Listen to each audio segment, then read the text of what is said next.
Good morning, students. Let us start our grammar chapter, that is phrases and sentences. This is chapter 7. So first, we all know that what is a sentence. A sentence is a word or group of words which gives you a complete meaning. That is sentence, and it also contains subject and predicate. But what is a phrase? Words can be grouped together without a subject or a verb. This is called phrase. Because a phrase has neither a subject nor a verb, it can't form a predicate. This is a structure that must contain a verb, and it tells you something about what the subject is doing. Phrases can be very short or quite long. Here are two examples by which we can understand it. After dinner, waiting for the rain to stop. Students, this gives you meaning but not complete meaning. These are just a part of sentence. Okay, so let us do some exercise.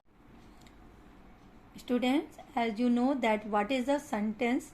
Sentence is a word or group of words which give you complete meaning is called sentence.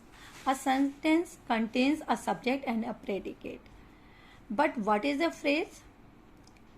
Words can be grouped together without a subject or verb. That is called a phrase. So here are some example of sentence. They are playing in the ground. So student, they are playing in the ground is a sentence because it has subject and predicate. But if we underline the word only in the garden, this is the phrase, because a phrase gives you meaning but not complete meaning. Clear? So first we learn that how many kinds of sentences. Students, as from very beginning or from first class, first standard, we know that there are four kinds of sentences. First one is declarative sentences, imperative sentence, second one, third one is interrogative sentence, and fourth one is exclamatory sentence. So first is declarative sentence. What is a declarative sentence?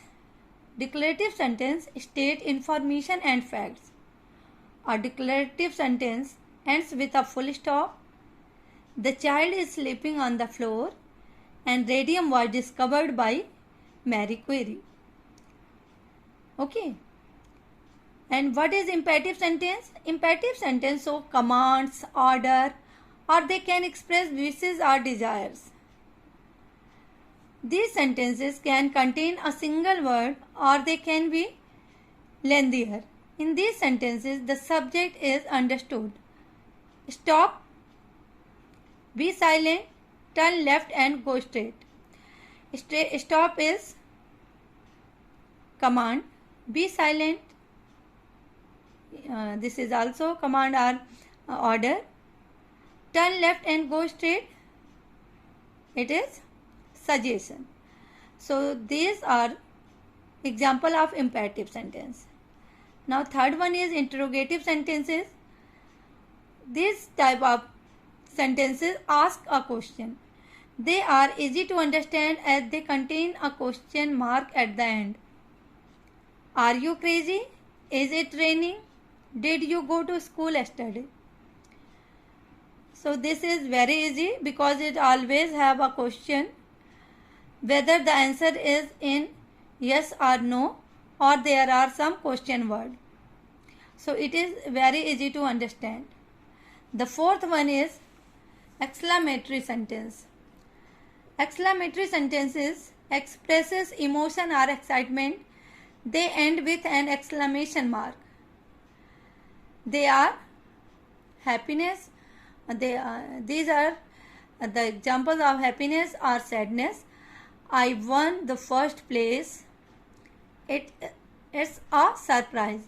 So here is student, you find that there is a mark of exclamation, and same in the question interrogative sentence there is also mark of question mark, and in declarative sentence or imperative sentence there is a in declarative sentence there is full stop, and in imperative sentence there are full stop also. Okay student, so let us do exercise A, that is identify the phrases and sentences from the following groups of words and write in the space provided. The first has been done for you as an example. Mind your own business. This is sentence because here is verb. Okay student, so this is a verb. This is homework for you. You will try to find out that whether the sentence is sentence or phrase. Thank you students.